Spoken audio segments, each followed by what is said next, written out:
Relic Hunters Legends is a Saturday morning cartoon reincarnation of Destiny, if it hadn't had its butthole torn apart by Blizzard. I have a flashing weak spot for looter shooters. They hit my critoris in the right way.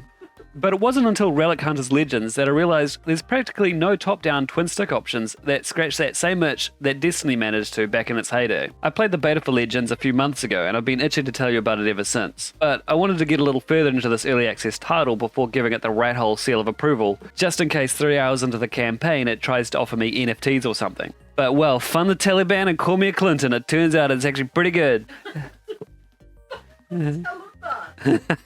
Legends has paid early access for a couple bucks, and no cash shop to speak of at the time of writing that I've noticed. I went back through Rogue Snail, the developer's previous entries after the beta, to see if there were other games that could tide me over. Unfortunately, they couldn't. They all feel like mobile practice rounds for the real thing. And that isn't to say they aren't great. They were good enough for fans to want to kickstart Legends. Rebels in particular is particularly sweet, but doesn't quite scratch that itch. For an early access title though, it sure feels finished to me. Shooting guns is finger looking good, and the campaign feels all there, and there's enough to do every day to keep me entertained forever. Alright, so let's take a look at what we got. We got your main hub area to trade with other players and test out weapons, a campaign, various levelable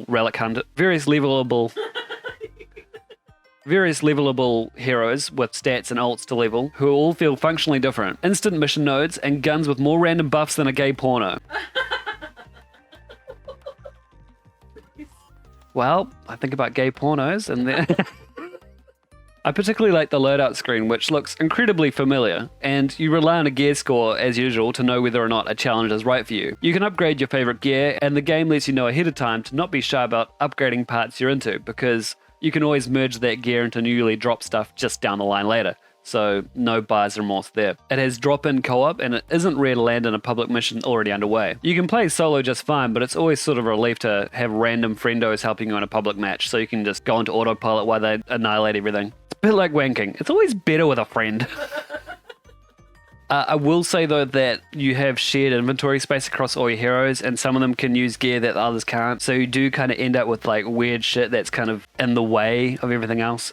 I don't know if it's the most elegant approach. We'll see how they go with that later on. It is early access after all. Levels have secondary goals of random resources sprinkled around, and chests of extra loot tucked away as a reward for poking around. My very first match was with someone who had obviously already spent a lot of time in game. They were patiently showing me around the map to all the loot I definitely would have missed, even typing sweet little nothings to me as I kept missing my skill jumps to get to the harder spot. That's just my way of saying that 10 out of 10 community would community again. The story does exist, and I'm always surprised at the range of emotions the Relic Hunters team aims for, but it will always be secondary to how good the gameplay is. All you need to know is that the Mighty Ducks are a bunch of time-fucking assholes that need you to mass genocide them. Rogue Snail have managed to create a toit little product. I've heard about polishing turds before, but they've managed to compress this one into a diamond.